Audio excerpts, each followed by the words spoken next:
бала сақтан тілегім болдың үшіндей, тілегім болды. Мана ерсі болырға, ерсі ғына түгіл, бейік ерсі болып кетірге.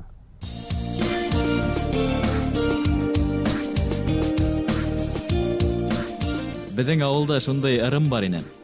Имеш аддағаһының өсмі ішіне түкіріп, тілек тілеп, оңы яурының ашы артқа ташлайын, қайда түшкенін қарамайын. Мен ошы ырымды файдаланып, ерсі болырға тілегімді юрай тұрғайным. Киләһе сығыш яуысларыбыз Хайбулла районының Мақтан ауылынан Дәрвиш поп группа Үтәргенова. Айгүл исемле кызларга арналган йырыбыз. Айгүлем.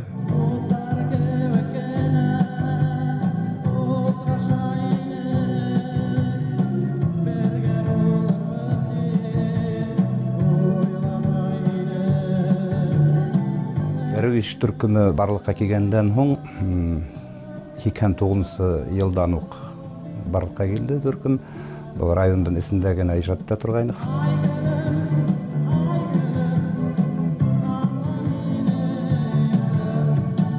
Альберт Габбасов етәксі ол бек перспективлы қарай тұрғайны музыка яғына һәм сөйлеше башланықты.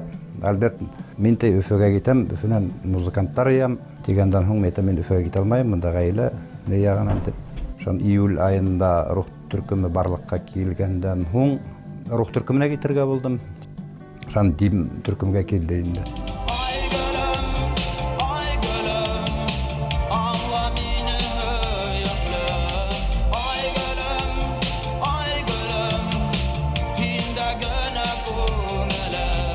Бұл учалынан келді бетінде. Біздің район кішілерінен айырылып тұра тұрғайны. Менталитет айырыла бетінде әр бір райондың. Толқы бойынса көңілді, асық көңілді бола тұрғайны.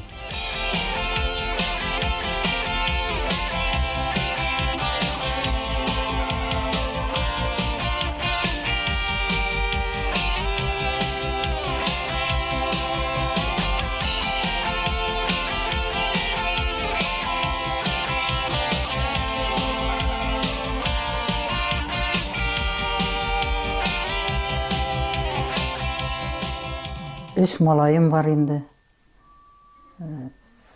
Ең ұлым Рамай, Әхнәф ұлым Город Октябрьскийде яшай. Дим үшіншісі, үші Айгүл қызым бар. Ол Город Ушалла яшай.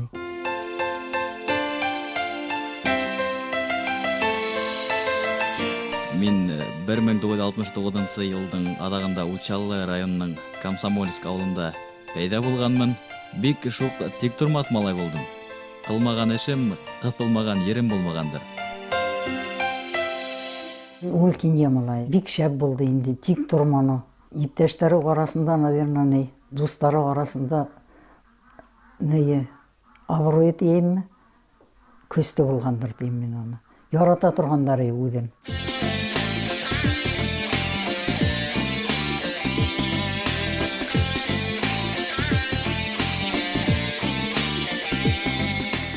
Біздің мен классташ, достар, шол бір класста оқып, шол танышып, дос болып кеттік. Оқу хайраттан болманы, шол твердый троечник деп айтайын.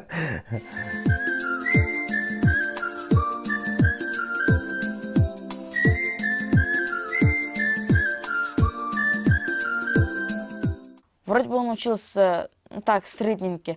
Говорили, что он был таким авторитетом, что когда он выходил, все уходили и как бы боялись его. Многие в деревне говорят то, что он занимался разными видами спорта, занимал первые места по атлетике, по борьбе.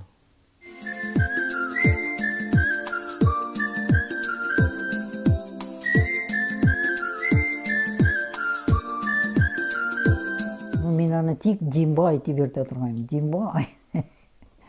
4-ші класстамы оқығанда көтушерге сақты поселокта. Одақтан оны комбайнға помощник етіп алды. Бір неше ел шунда помощник болып беруіне.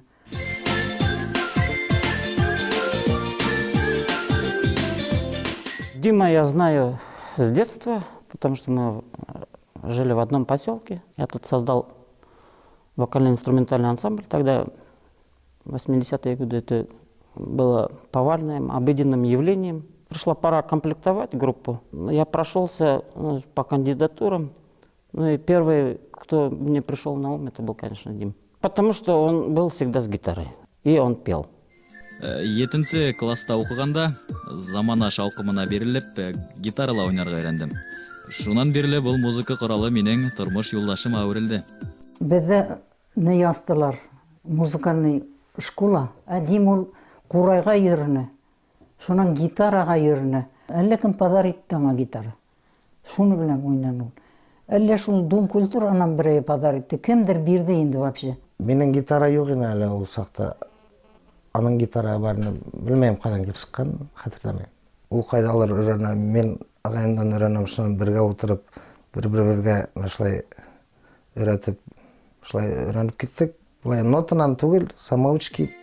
Мәктәпті тамамлағас, учалы музыка училищесіне бардым. 6 қылы гитарала ойнап көрәттім. Алманылар. Музыкаль білімім жоқ, ноталар білмеймін. Бұл сәмімет еді. Нота білмәхім де йырлай біләм битті ойланым, һәм сәхнеге аяқ баттым. Именно вот здесь Дим впервые, значит, ступил ногой, скажем так, на сцену со своим творческим материалом и донес его до своих первых слушателей. Вот это сцена Комсомольского дома культуры. Здесь его, значит, было начало пути. Хотя мы тогда еще не знали, что это будет такой большой и успешный путь.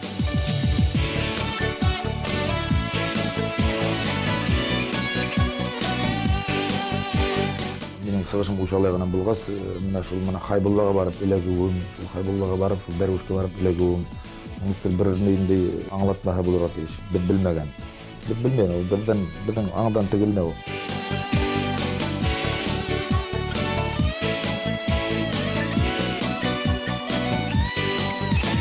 Моя мама родилась и жила в Вилячеве.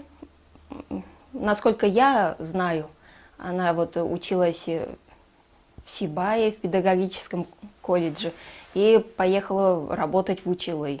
Там она познакомилась с моим отцом. Там же родилась и Назгуль в поселке Комсомольское. Вот. Потом они переехали в Вилячево. Оларға квартира берділер онда. Димді сразу қолып қанеттілер аны. Олдылар. Ішке хайвет малай болды. Кескен клубқа сығып, жыл ешлерді ойыштырып, өздерінсе концерт қоя тұрғайынлар. Несе қарағанда ол хаман аудынан көйлеп, ауды нетмен енді көйлеп ери тұрғайным. Кегенде ол ана шол ялсы ол деген ерлап евере тұрғайны енді табын боғама, не боға, қонақлар боға.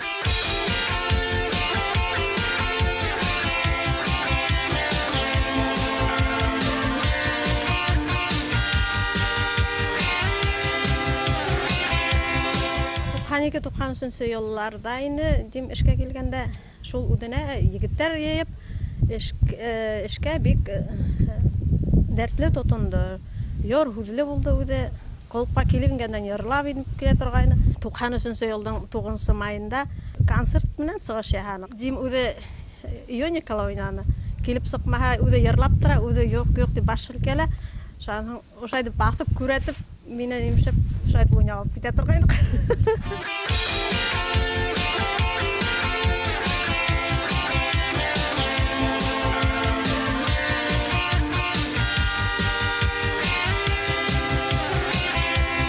Олар көсіп келгесте, как-то ұшында бір клубта гитара тұтып ергенде көріп үйлешіп кеттік.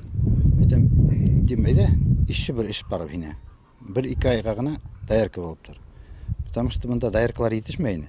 2 ай ішлеген, метем, бұнда хен 300 гына зарплата алаһың, әйдек көбірек кәсіп ішке. Бұдау қарара. Сүттен айырылып барған бұдауларды бағып, 3 ай өй көту кәдірліні. И привез та хевет алды, ақсаға да хевет, 500-600 хым ақсала тұрған. Ол вақытта зор ақса болды оған.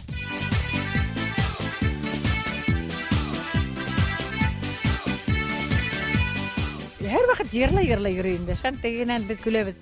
Кеу хинеле хайырларлы үйрөтө артист идеһеңме? Тегенен үзүнөн артист дип күлөдү битинде. Шунан ерлеп берһәң, улар мине тыңлайлар, колакларын карпайтып дип күлө турган. Үзе ерде сочинение итте, үзе көй алала доңгырлап мөңрөйдө йөрү турган. Бында килгәндә лә телетникка килгәндә гитараһын тоюкмап килә торган. Инһә уже булалар бакырмай уже туктап тыңып кала торганнар. Хайбулла районында колхозда эшләп йөргәнемдә урындагы крик урыс төркеменә сакырдылар. Адак без дәрвишкә әйләндек.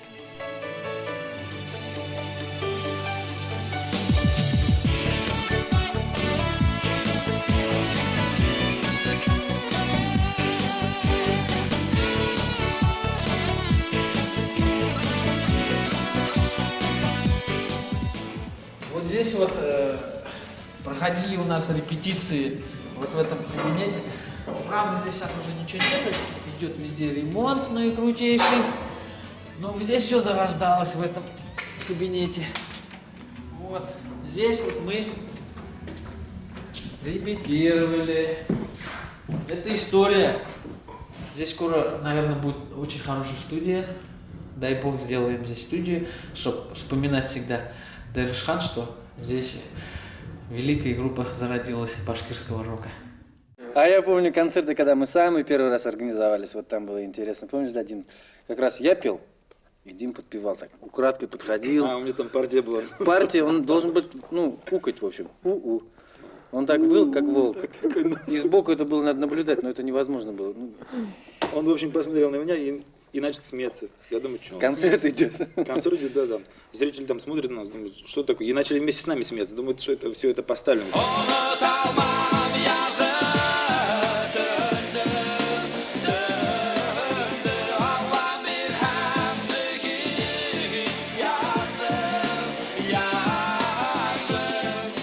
Мы играли живьем. В то время очень веселились, очень круто, под живую музыку. Мы весь район объездили. Организовал, конечно, все Альберт Габбасов, это вся его заслуга. Альберт, он вообще пробивной.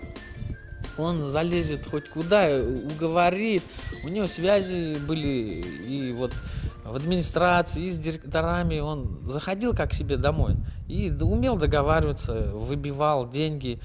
И ничего в карман там куда-то не шло, оно все на инструменты. Он даже гитары самодельные делал вот в трудовом кабинете.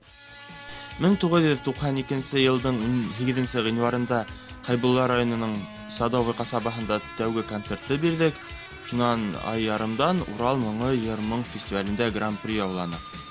Фонограмманы бездә кабул итмәделәр. Мин аптырайым, ничек итеп тамашасы алдында фонограмма белән сыгырга мөмкин. Шунан без оештыручыларга Сыгы Шәһәбеткә стерео музыка белән Сыгы Шәһәбет динек, улар риза булды. Жюри агзалары бездә күреп таралыш манына куйды, 70 гран-при бирделәр.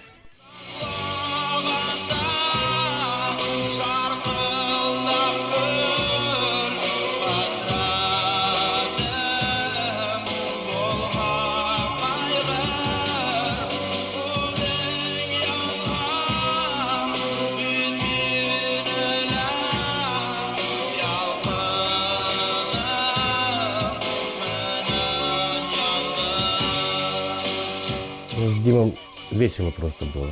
Такой деревенский парень, в Туратке жил, в клубе работал. Постоянно энергичный такой парень.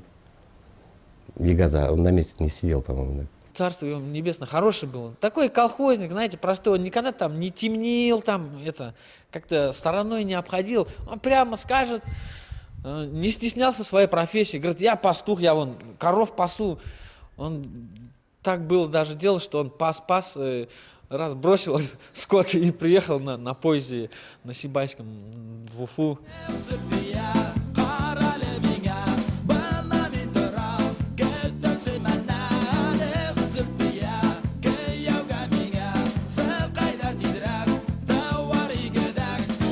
Все приходили проводить, как свое личное время.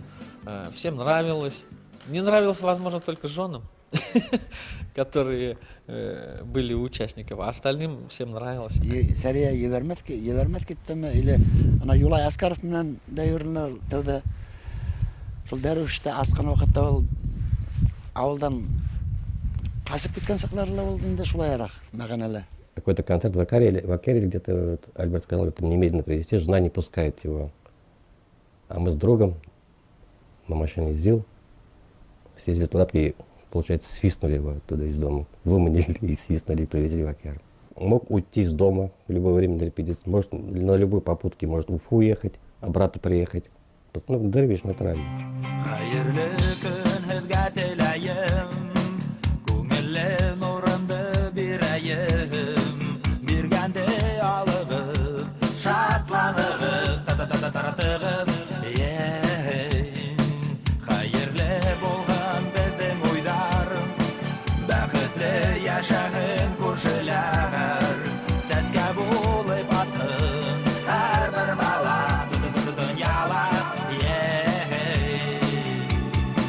Ключевым человеком в знакомстве с Димом был Руслан Нигматов.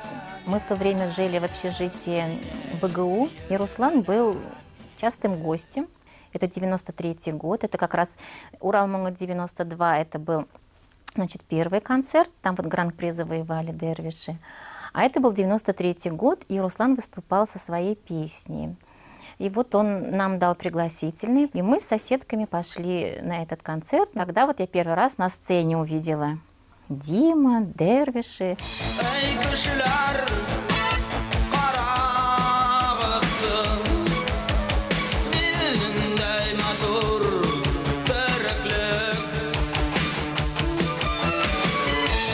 Мы очень часто слышали, что они такие крутые, что они мегазвезды, мега-рокеры.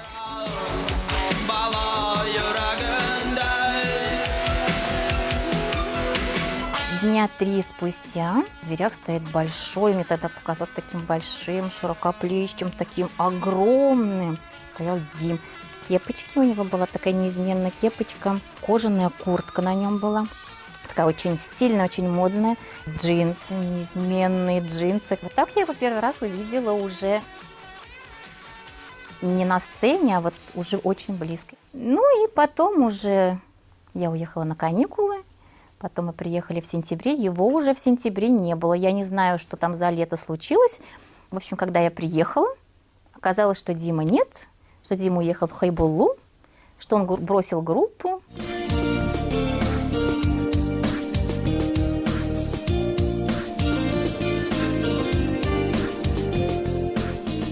Альбертті бір көргенде, Димді көрген жоқ, мен ауылда екен ишіттім.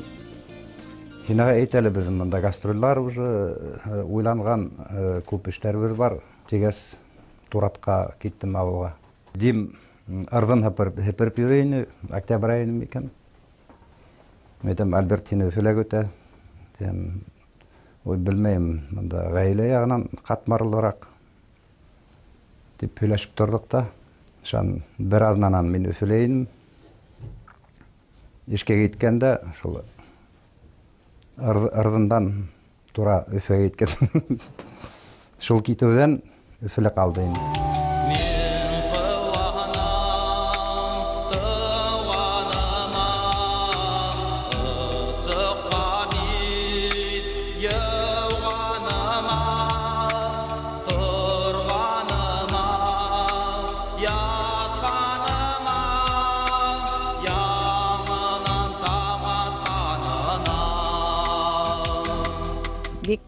Ауыр болды енді, 3 баланы бір атлы балалар болды бет енді. Ярай ол вақытта ата-есей тірейінілер.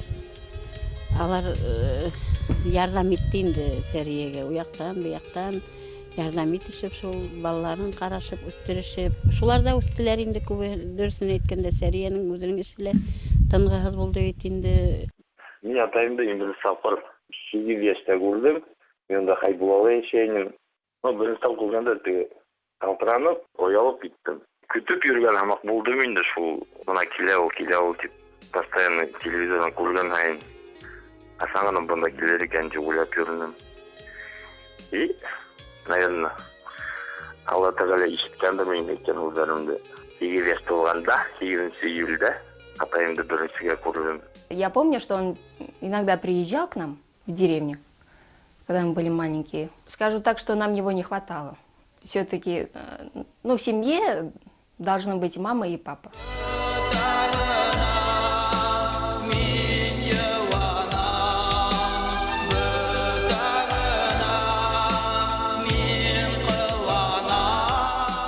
ауылда яшарлык егет түгел инде. Былай ауылда сыдап торырлык түгел инде. Шул музыкага тарткандар инде.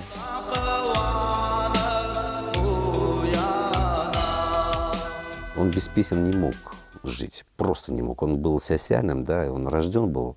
И его миссия практически, наверное, вот в этом и заключалась. Поэтому, в отличие от меня, если я так случайно попал на эстраду вообще, да, башкирскую, случайно. А Диму, они Дервиш группа, они шли как бы, да, по какой-то такой, на мой взгляд, по лестнице.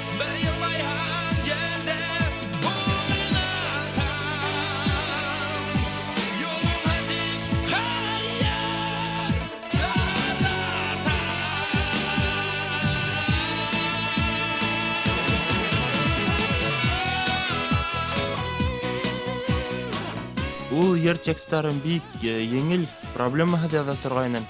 Кайһы берәүләр уның язганын укып, был шигырь түгел ди торгайны. Димдең язгандарын тагын музыка астында укырга кирәк. Мин музыка язам һәм ул шунда еңеллек менән тап минем көйгә сүзләр яза.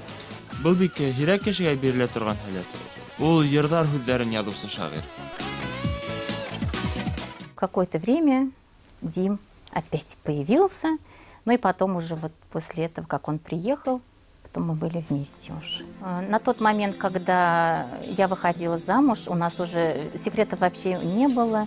И я уже знала, что он и был женат, и виделась уже и с его детьми. Знала уже, что я и не первая жена, и даже не вторая.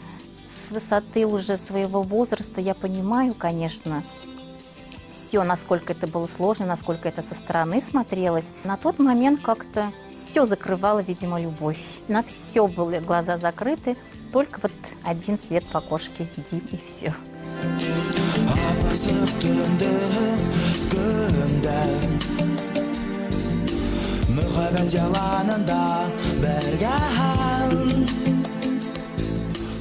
Все их приключения не казались для меня большой проблемой, потому что я была такая домашняя девочка. И когда мне Дим говорил, что там 2-3 дня его не будет, что они пишут новую песню, что ему нужно выучить текст, я именно так это и воспринимала. Будучи уже более опытной в каких-то житейских ситуациях, я понимала, что это были недельные какие-то даже, может быть, и загулы.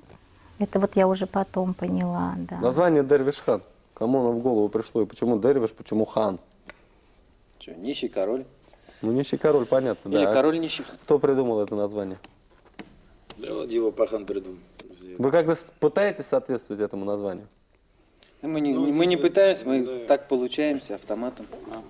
Есть же вот пословица «Есименга хараб есимен». Вот у башкир вот такая пословица. Как назовешься, так и поведешься. Когда я ездил в Уфу, мы встречались с ним частенько. С ним, с Альбертом Габбасовым тоже. Скажу, что момент там был у них очень непростой, нелегкий, но парни были полны фанатичности, вынесли, по-моему, все мыслимые и немыслимые трудности и, так сказать, сделали себя сами и вышли на большую сцену.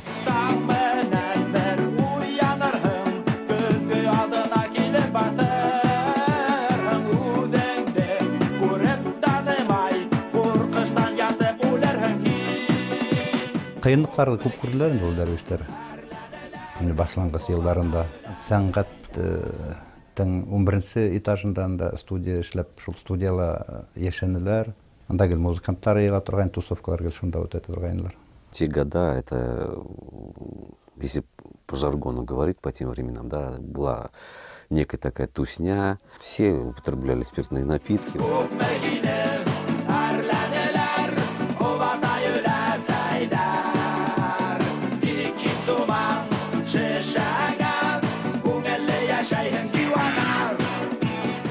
Многие ребята остались в этом, к сожалению, большому, да, и покинули уже этот мир.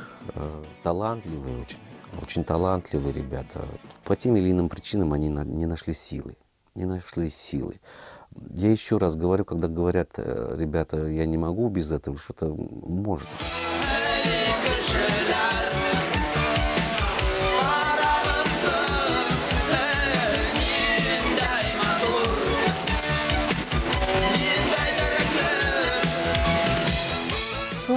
приснился? Ему приснился Акбузат. Когда Акбузат вот так по небу ускакал, за ним остался шлейф, вот эти облака, и они все ровно встали, и была какая-то фраза на арабском языке. Он очень долго переживал по поводу того, что он не знает арабский, что он не смог прочитать, и что он не запомнил, что там было написано. Сергей яратылар, тиги харайынды, тәмеке тартырға яратылар, мажылдар, хағат сенерге яратылар, ол бигерәк әшәкелек. Мен етмейм, мен андай болманы деп. Мен дәлбетті андай болдым, қасандар. Тик мына мен ошы үдімдің бысырақлығымды аңлап, мен Аллаға шүкір, ошы иманға көнуім, аңлауым, машыл мәскә, динге басуым. Әлбетте ол меңер тапқыр, яшығырақ ештір. Не было такого, что вот он вступил на этот путь и все, и шел по нему до конца. Несколько раз вот он прям очень так съезжал с этого пути, да.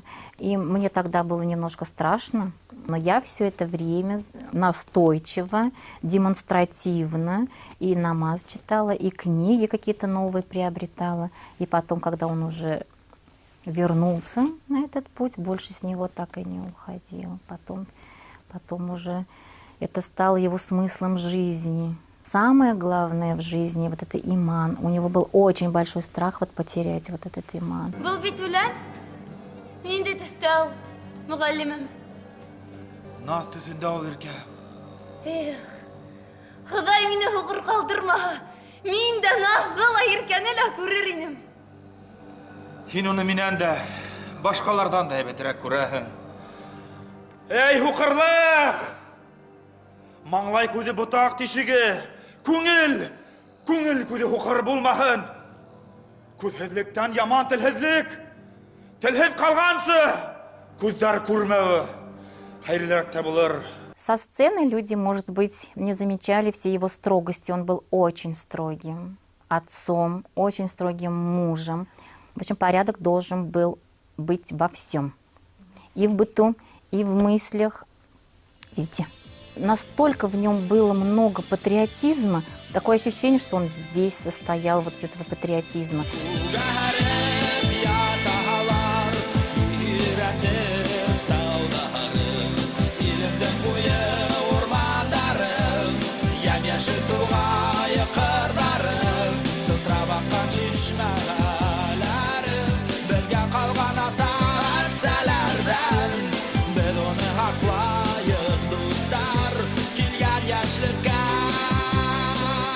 Все помнят его таким очень жизнерадостным, улыбающимся человеком. Все его запомнили таким. Мы тоже помним его, конечно, таким, но ведь мы знаем его другим. Біз былай атайбызда 6 бала болдық өтінде. Һәм менің ойлауымса, ол бүтәнді қара өріні деп ойлаймын. Бәләкәй сақтан мені шахмат ойнарға өйрәткәйне. Һәм мен шахматты ойнарға өйрәнгәс, ол мен туған күнім шул шахмат бүләк итте инде. Ол шул бүләк мен неме әйтергә теләгән икән? Кешенең юлында күпме насар хәлдәрем юлында һәйбәт хәлдәрем була һәм шул үземдән юлымда мен һәрбер адымды мына 4-5 адымга алдарак уйлап йөрүһен өчен дип әйтергә теләгән дип уйлыйм.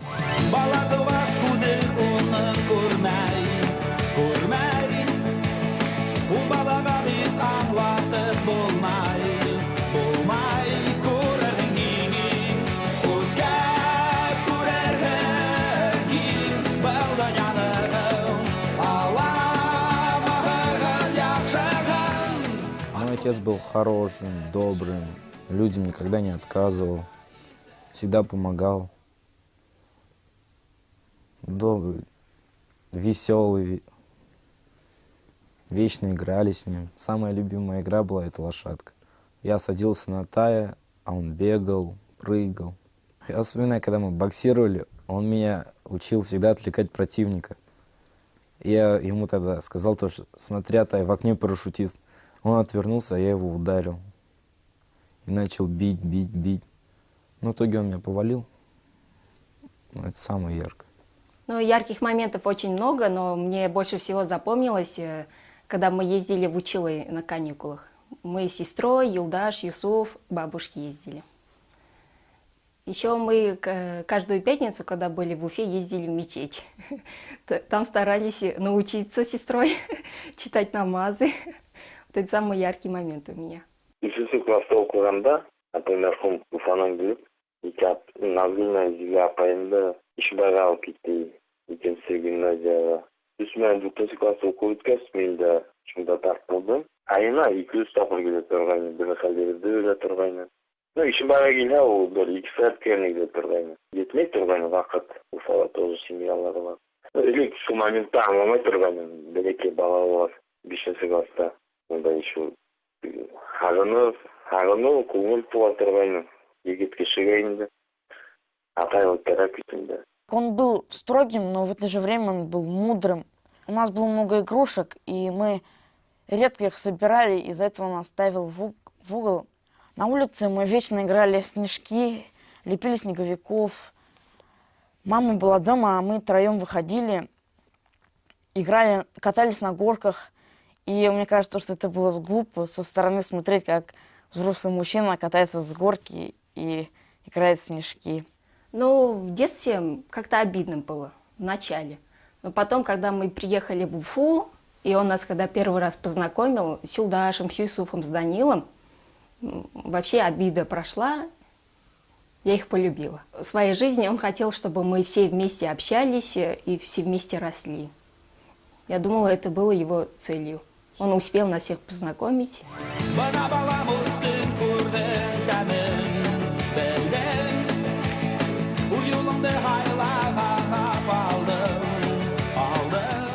Он никогда не покупал себе ботинки, прежде чем он всем детям не купит. Он говорит, а как я себе ботинки куплю, если я знаю, что у меня там в интернате ребенок без ботинок. Но 90-е годы это для многих был очень такой сложный период.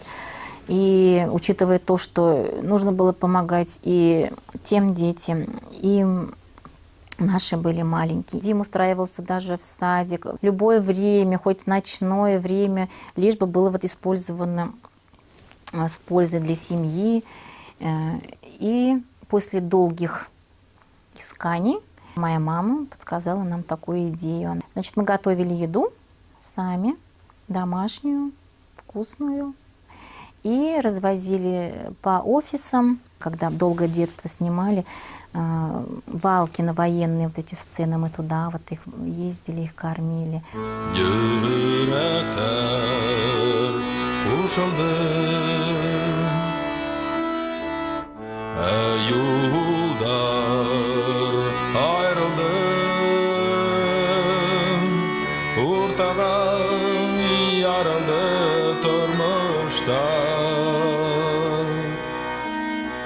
Долгое-долгое детство. Он играл там роль, но, к сожалению, та версия долгого детства, которая была одна из версий, он не вошел. То есть мы отсняли весь материал, эти кадры не вошли в кино. Вот. Но осталась песня.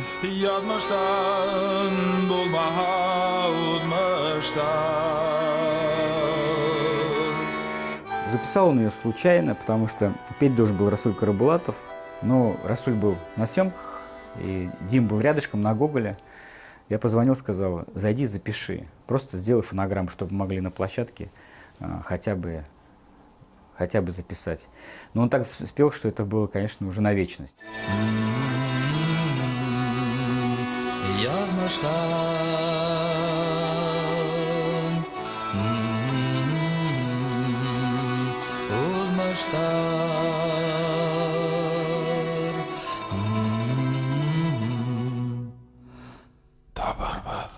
В то утро, вот когда его не стало, это была пятница, выбросил мусор, принял душ, прилег на диван. И минут через 10 я услышала какой-то неестественный такой вот звук, как будто вот хрипит или храпит. Я еще говорю, ну как тебе не стыдно, ты же сказала, сейчас встанешь, а сам уже уснул и храпишь, быстро вставай. Когда я повернулась, я смотрю, что вот как будто бы вот он, немножко, неестественная такая поза. Я подошла, сразу поняла, что что-то происходит не то. Начала делать искусственное дыхание, вызвали скорую. Я все это время вот делала искусственное дыхание и массаж сердца, насколько я это умею и знаю. Но мне казалось на тот момент, что вот как будто бы вот он дышит от того, что я делаю ему искусственное дыхание. И когда скорая уже приехала, констатировала смерть, они сказали, что самая счастливая смерть, вот она вот такая. Вот я прям помню фразу вот медика, который вот это произнес.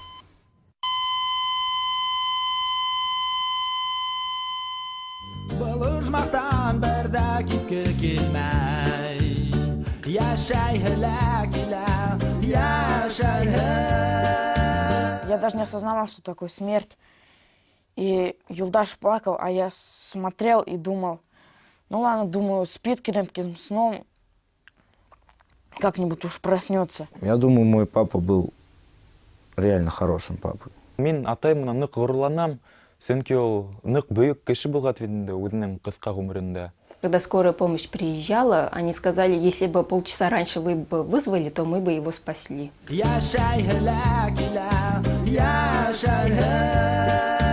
Шиләбегә китеп баралар ялар. Шул ине әллә нимәштәп тә сине тә күргем килеп киттеләр менә тә. Калгандар туптыра китте Шиләбегә. Мин урап булсала, сине күреп китәм дип килдем тәйде инде. Шунан быел әйтәм, нәмә эштәң соң, ул өең белән булаң эштә бетәңме тим. Юк, тирәягын штахетник белән генә тотып алырым инде тәйде. Ана шулай итеп, тегене удатып калдым шул ипкә. Уже күпмелер торгас, Альбина килен звонит та инде, дим, ине үлеп калды. Мен әйтәм, менә штахетник шул була инде үдәнең генә каберен.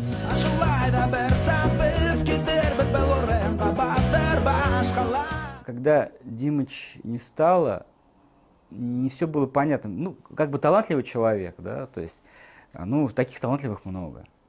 И, в общем, прошло более 10 лет, и можно сказать, что, в общем-то, так как Димыч больше не появился. Он всегда говорил, делайте добро. Аллахи Демикан чувствовал, что ли, я не знаю. Было такое ощущение, что он спешил больше делать добра всем. Я думаю, что он нашел свой путь. Конечно же, его не хватает. Его не хватает слов, не хватает его философии, взгляда. Не хватает. Потом, когда я уже приехала после похорон, Юсуф зашел в комнату, и первая фраза, я сейчас расплачусь. Договаривались без слез, что-то не получается. Юсуф зашел и спрашивает, а где Атай? Я говорю, Аллах Тааля прилетел и забрал его с собой на самолете.